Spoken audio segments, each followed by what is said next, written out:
Worldwide movement, Big King Sadiq hollering at you one more again. Steelers Nation, in the building, as they say, man. Welcome once again to another week of Steelers game prep, man. A bounce back. Hold up.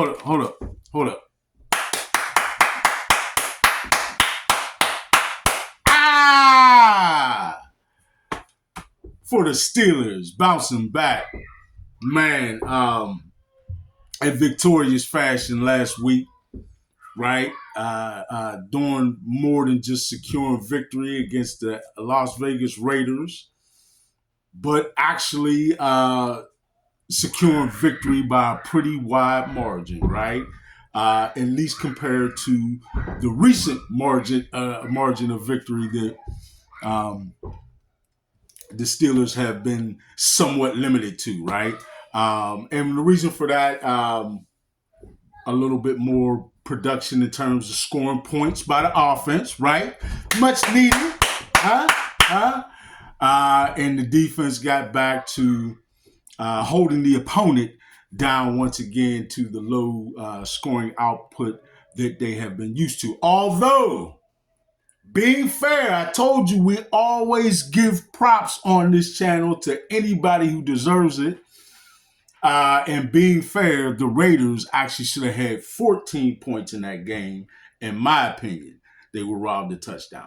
But nonetheless, the Steelers, well, not 14 points, but they should have had 2 touchdowns. But yeah, they still would have would have won anyway. The Steelers would still have secured victory. So the bottom line is the Steelers, after having lost 2 games in a row, were able to bounce back, right? Bounce back. Who's that? Oh man, that was my man. It'll come to me before the end of the show. All right, let's get focused on this week. As the Steelers have a very tough challenge ahead of them in the form of the New York Giants. The New York Jets. 2 New York teams. We got the Jets this week. We do play the Giants later on in the year. I wonder, I should have took a look at that historically to see how many times when the Steelers have been facing the NFC East, right, in their scheduling, which would give them the opportunity to be playing the Giants, the New York Giants. How many of those years have coincided with years that they have played the AFC East, right? Giving them an opportunity to be playing the New York Jets.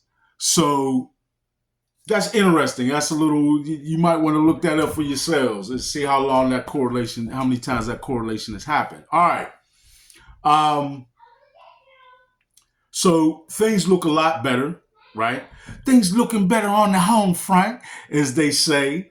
We come back on home to Acrisure Stadium. And Acrisure Stadium, which I don't know their overall record in the stadium, but they have started to build, right? We're building under the Acrisure name on the stadium. They're starting to build a nice homestand and have an opportunity to increase that tonight. Sunday Night Football as they play the New York Jets, right? I'm going to give a couple of quick stats from my notes. Not a whole lot of stats this week, but just to frame this matchup up a little bit. The Steelers, first of all, I'll give you some offensive stats for both teams, right? Offensively, the Steelers still have been a little bit on the, well, Facts is facts. Keep it real. They have been on the lower half of the league in terms of offensive production, and that is reflected in their continued um, low yards per play, which is only 4.8 yards. Um, Folks, that is definitely in the lower half of the league, right? So, but remember these numbers and remembering why they're making some of the changes they're making. All right. Um, their rushing play percentage. Now, this is in terms of their play calling.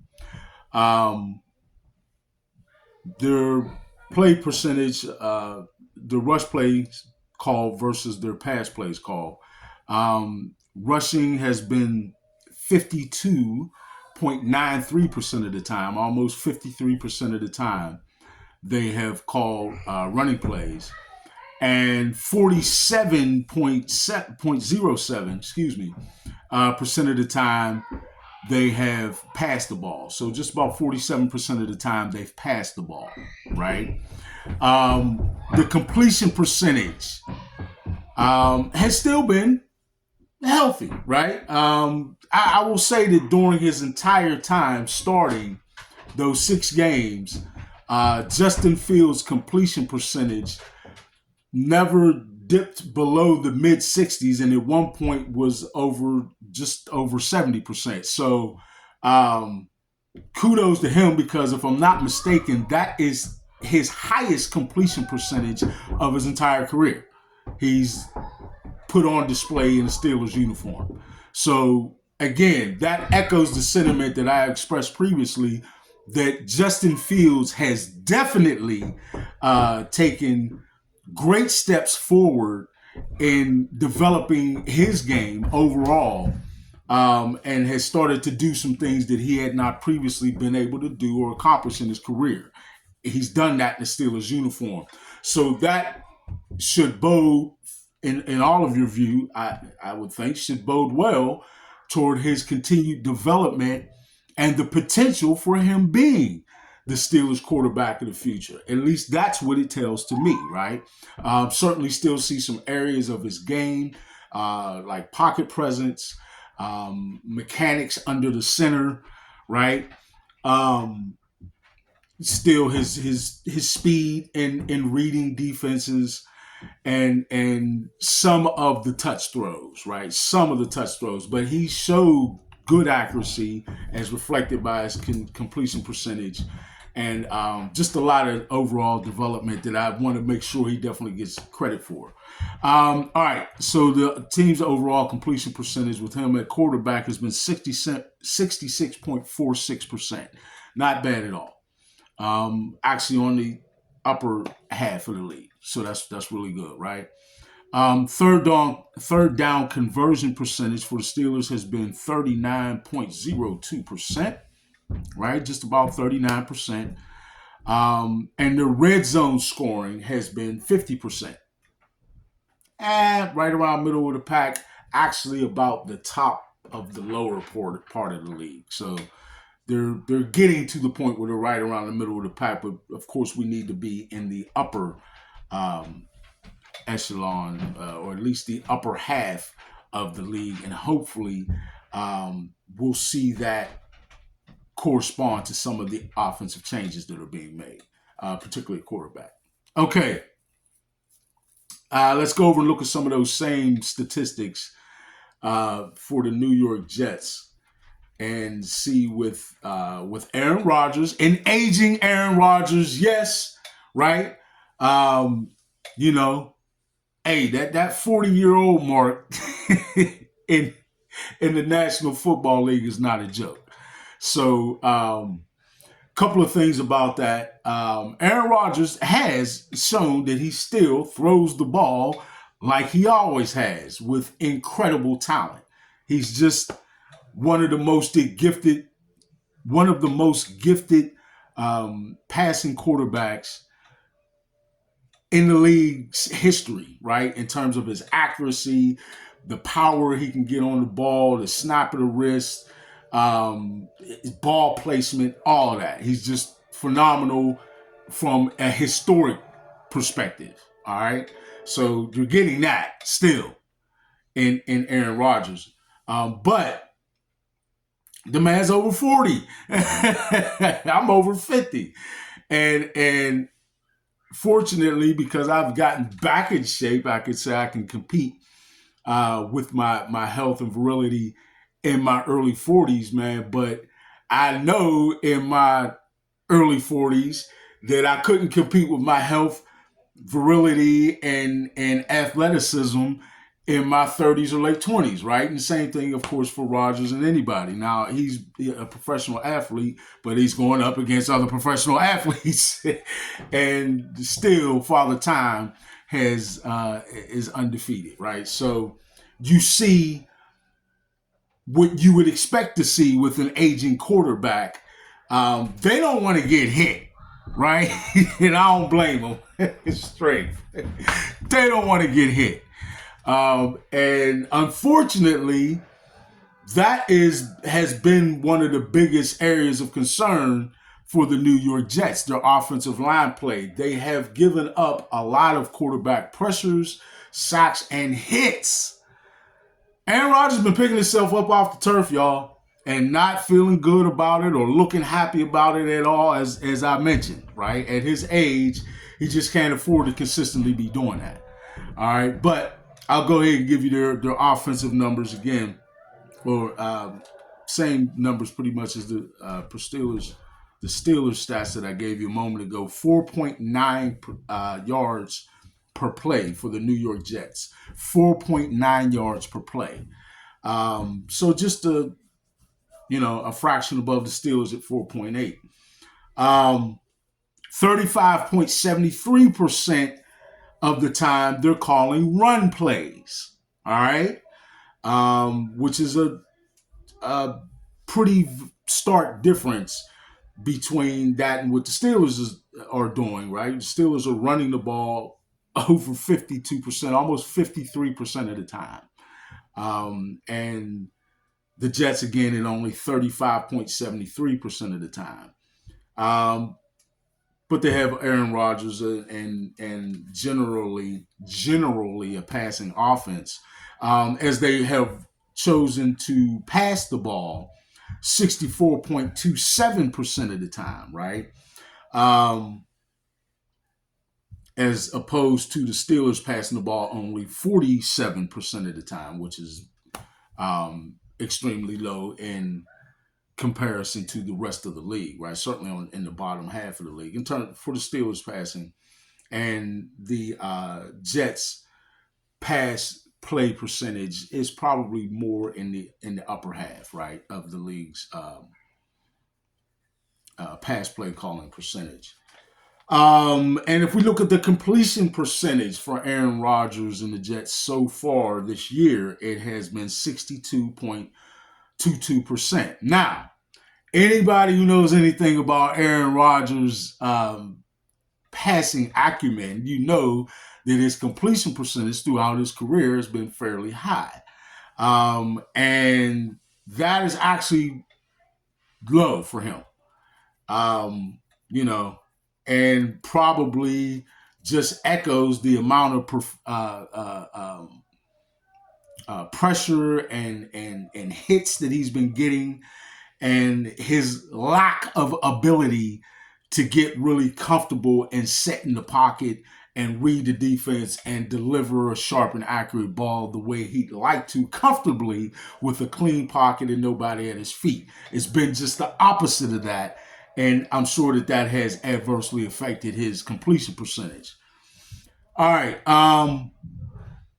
for the Jets, the third down completion percentage, third down conversion percentage is 40%, 40.96%. So just about 41%, which is actually a couple of ticks better than the Steelers. And the Steelers, I already mentioned, I believe that they are on the lower half of the league at just 39.02%.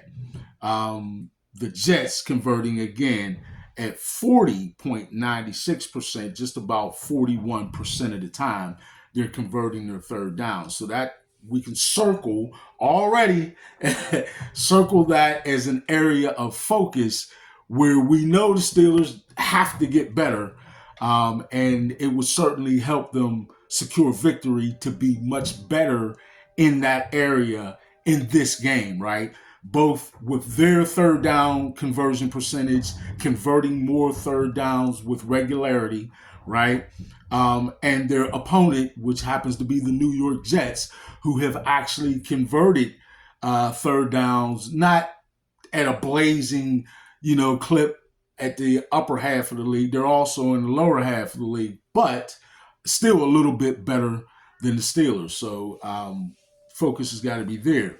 Red zone scoring percentage, when the Jets have gotten into the red zone, in terms of them scoring either a touchdown or a field goal, but scoring some points in the red zone has been 52.96%. So again, just about 53% of the time they are scoring either a touchdown or field goal in the red zone. Now, again, the Steelers were only 50% in that category. So, folks, again, there were some reasons why making a change at quarterback and perhaps some other changes offensively is warranted. No slack or no slight or anything against Justin Fields whatsoever. I believe, as I stated, that he performed admirably, has improved immensely on what he's shown previously throughout his career. Just go back and check his days in Chicago, and it will verify that if you compare them to what he's done so far in the Steelers uniform. All right, but we need to score at a higher percentage in the red zone. And just to throw out there as a little nugget that I think definitely matters, Russell Wilson last year was among the top 3, if not the highest quarterback in the league in red zone scoring. So that matters. All right, so we're looking at, for the Jets, again, just under 53%, and the Steelers were only 50% in that regard. So that's another area of focus that you can circle. Who is more efficient in this game when they get into the red zone, the Steelers or the Jets? We've got to break the trends for both teams, actually, and make sure that we are converting and scoring in the red zone, certainly at a higher clip than them. All right, in order to secure victory. All right, let's flip it a little bit over to the defenses. Now, here's where I think this is interesting. I'll just throw out a few stats for each defense, but I'll start by saying from the gate that both defenses we recognize and know to be among the league's best. Certainly, you would say both of them are top 10 defenses, if not higher than that. Actually, the Steelers statistically have been much higher than that, and they've been in the top 5 and at one point the top 3. But both of them, the Pittsburgh Steelers and the New York Jets, both possess very aggressive, very talented defenses in that they both have talent, exceptional talent, even for NFL league standards. They have exceptional talent at all 3 levels of the defense, in the defensive line, in the linebacking core, and edge players, edge backers, and also in the secondary, right? Very talented for both teams. So I'll run off a few stats for the defense of each team. So if we look at opponents' yards per play, for the Steelers, it is 5 yards flat, which is not as good as it was before those couple of losses and the defense had sort of waned or fallen off a little bit. But still in the upper half of the league, the upper echelon of the league in terms of top defenses and how much they allow other teams to move the ball per play. They're at 5 yards per play. Not blowing the top off like they were, but still pretty good at 5 yards of play. And the Jets, the New York Jets in that category, opponents' yards per player, actually, even better, right? At 4.6 yards per play. So they ain't playing. Gang Green is back, right? Gang Green is back. We give them their props. Opponents' completion percentage, right? For the Steelers, their opponents have had a completion percentage. Now, this, again, is another stat that was much better for the Steelers earlier in the year. Has ballooned up to 64.77% complete for the Steelers' opposing quarterbacks. 64.77%. Again, another stat where the New York Jets defense is edging the Steelers and has been better. They actually come in at 60.61% as a completion percentage for the opposing quarterback facing the New York Jets. So that's a legitimate area that we can circle, right? That's an area of focus. We need to see the Steelers hold Aaron Rodgers to that lower completion percentage, right? Both lower than what we've given up to opponents in recent games, but also just lower overall for a talented quarterback like Aaron Rodgers, and certainly something that would be a step towards securing victory this week. As the way Mike Tomlin would say, we have to do to secure victory, right? Got to always get some kind of Tomlinism on every single show, right? All right. Looking at opponents' third down conversion percentage. The Steelers are allowing their opponents to convert their third downs at 39.02%. All right. That's actually still pretty, that's definitely on the upper half or the upper higher echelon of the league. And that's really actually been still pretty good. It was even better, but it's still very good. Less than 40%. They're allowing their opponents to convert their third down opportunities. That's not bad at all. I like to see get better because that means they're getting their play back, right? To its highest level and even higher potentially. All right. And for the Jets, that very same statistic, here's one where they're actually, where they're not better than us, right? And it's 33.78%. The Jets have been allowing their opponents to convert their third down opportunities. All right. Which is also in the upper portion of the league, upper half of the league, and certainly very good. I mean, the Jets have a good defense, man. You can't slight them. The Steelers, this is a good challenge for the Steelers offense. And talk about getting on a moving train. Russell Wilson, when he comes in, is coming in facing not some slouch of a defense, but one of the league's best. So take that for what it's worth. All right. One other statistic I want to give you, opponents' red zone scoring percentage. The Steelers have been allowing their opponents to score in the red zone 38.89% of the time. Just under 39% of the time, they've been allowing their opponents to score in the red zone. Still, that's not as good as it was, folks. We were better than that even, but still in the upper half of the league, so they're doing a good job still with that. Not bad at all. Well under 40%. They're holding their opponents to actually scoring either a touchdown or field goal in the red zone. And for the Jets, that's another area where they are not as good as us. And actually, I'm sure they would say they'd like to see a lot of improvement because they're right around the middle of the pack, maybe even falling right into the lower half of the pack at allowing their opponents to score 50% of the time in the red zone. Now, we should circle that. We should circle that. That to me spells opportunity for the Steelers. If they get in the red zone, they need to take advantage of a defense that's shown a trend, right? To allow their opponents to score at a fairly high clip once they get into the red zone. The Steelers have to take advantage of that. All right.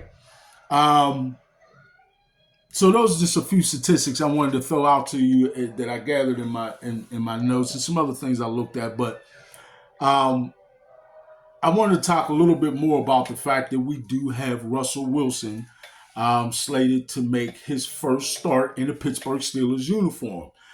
Let me reiterate, folks. Justin Fields, more than admirable job, right? Give it up. Give it up. And shown enough to me, at least, that he certainly has the potential there to be our future quarterback who we can rely on. Like I said, I named a few areas that he can get better in. But given the fact that he has already shown so many areas that he's improved in from his days in Chicago, I see no reason why he wouldn't continue to get better in all areas that he needs to improve in while he's in the Steelers uniform. So again, shout out to Justin Fields, and he's done a great job and shown me enough that with continued development, that's probably our quarterback of the future. All right? But for right now, and for an effort to really get this offense to where we can go to another level, right? And show some sort of across the board improvements, get some of those numbers up in terms of production, getting our touchdowns up, our overall scoring up, even some of our production in terms of moving the ball, right?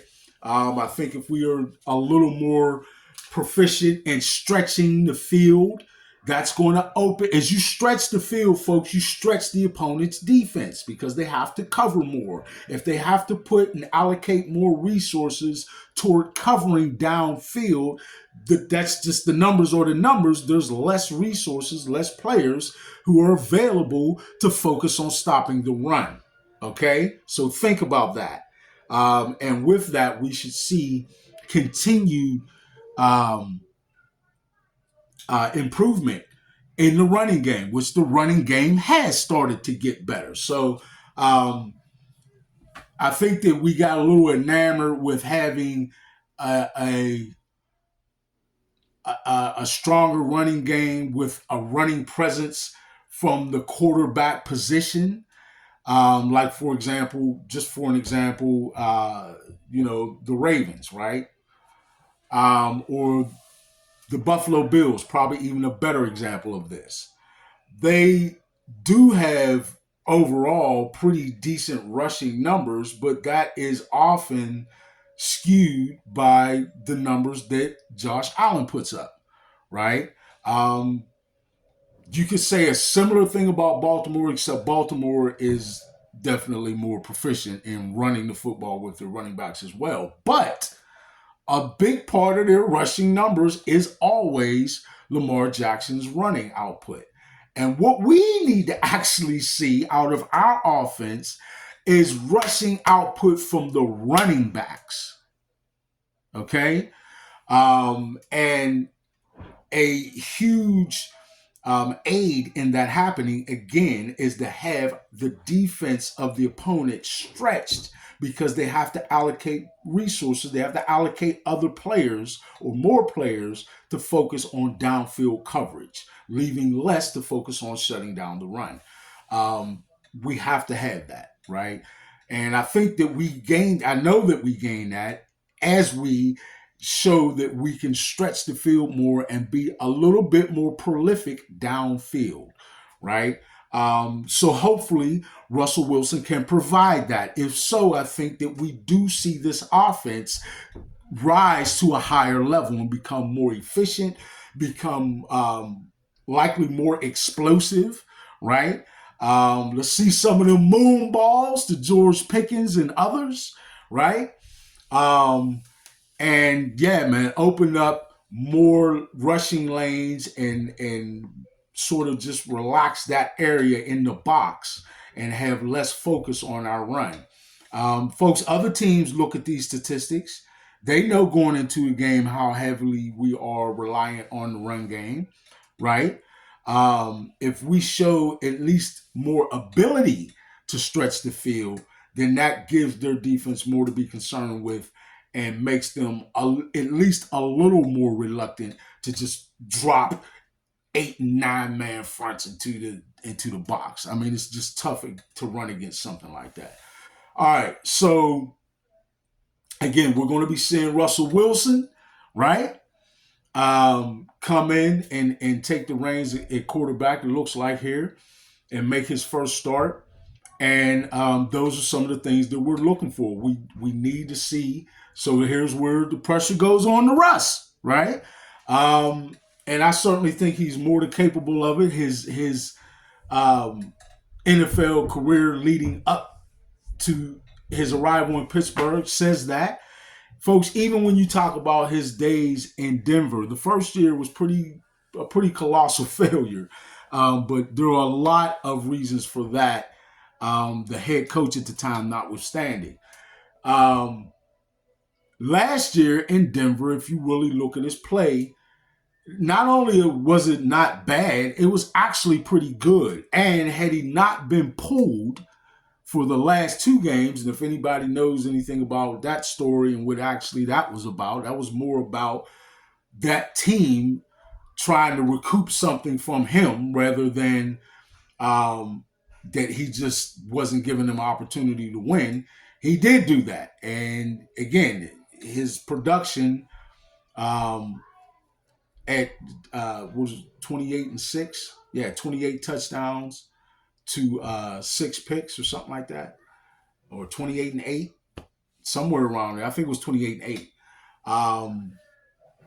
That is much higher than what the Steelers got out of the quarterback position, and actually what we're on par to get so far. We need to get around that area, or maybe a little higher, where we get, 25 plus to maybe even 30 touchdowns passing. If we can get to that point where we got 25 to 30 passing touchdowns out of this offense, along with an increased production in the running game, folks, I think that, and as a matter of fact, Najee's touchdown last game was the first rushing touchdown by a running back this year.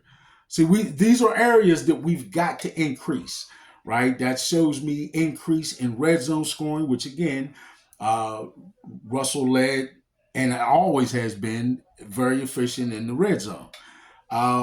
So we need that from him. That pressure's there. We need to see improvement in red zone scoring. We need to see overall improved efficiency out of the passing game. We need to see a little more connectivity on intermediate throws. We need to see some of them moon balls, man. Huh? For real. We need to see Russ dropping at least probably 2 or 3, if not 3 or 4 of those beautiful deep passes, at least attempted downfield in a game.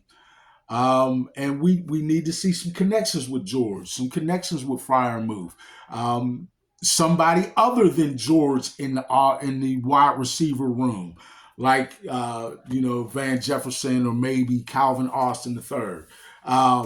We need to see some downfield connections with those guys, and we need to see more production downfield. And with that, you will see, like I said, those opposing defenses stretched, and you'll see much more production out of our running game, which we got the horses to do it. Hopefully, Jalen's working his way back to 100% health, and Najee has shown that his dropping a little bit of weight and getting a little more nimble has been a good thing, and he looks like he's ready to really start getting in gear for this year. Let's go. Let's go, man. Let's go. Let's go. Let's go. Let's go. Let's see the Steelers really crank it up a little bit on offense, which will, right, enable us to hold the ball likely even more, which benefits the defense even more, right, to score. And if we score more points, that puts more pressure on the opposing team, opposing defense, and it certainly puts more pressure on the opposing team to go into a scoring or passing mode, which plays all day into the favor of the Steelers defense. So if we can get a little bit of improvement from the quarterback position and overall improvement from the offense, I think it's really going to take the team entirely to another level and really make us strong contenders going from here and the rest of the way out, hopefully into the playoffs and beyond. We still got Super Bowl dreams in Pittsburgh, man. Don't let go of that, right? It's just that we have to make a few improvements in order for us to be in position for that to be a legitimate reality. All right. And hopefully with these changes and with the change of quarterback and some other things that we can look to improve, hopefully we will see the Steelers advance to another level and show that they are really strong contenders going forward. Another tough stiff to, hey, listen, the competition from here on out ain't really dipping down too much lower, right? Even teams that we may have looked at early on in the year and sort of projected ahead. Oh, well, we got teams like Washington where they have a rookie quarterback. Well, guess what? Jalen Daniels is the truth. and showing us that if we don't pay attention and play him like a veteran quarterback, right, instead of a rookie, then he may light us up the same way we got lit up in Houston last time by C.J. Stroud, thinking that because he's a rookie quarterback that he can't play with our defense. If we take these guys serious and starting with tonight's challenge with the New York Jets, and if the Steelers play to their best and continue to improve in some of those areas we mentioned, I think we will definitely see this team reach a new level and be among the league's toughest contenders from here on out, right? I think they definitely have that potential, and let's hope that tonight's performance is an exhibition of that. All right? All right, folks. Man, thank you for being with me once again. Come on, tell a friend, tell everybody. Please like, share, subscribe to Steelers Game Prep. Please be here with me each and every week as I do a preview of the upcoming matchup for that week, whatever team we're facing, and sort of give progress on where the team is as it progresses and matriculates right through the season. All right, on its way to playoff contention and hopefully a Super Bowl run, man. All right. Worldwide movement, peace, love, respect. Steelers Nation, please accept my gratitude. Thank you for being with me once again for another week of Steelers Game Prep. Love you all. I appreciate you all, man. Again, please like, share, and subscribe, and tell more members of Steelers Nation that y'all should check out Big King Sadiq and Steelers Game Prep, right? All right, thank you all. I love you. Let's go Steelers one time. I'm out.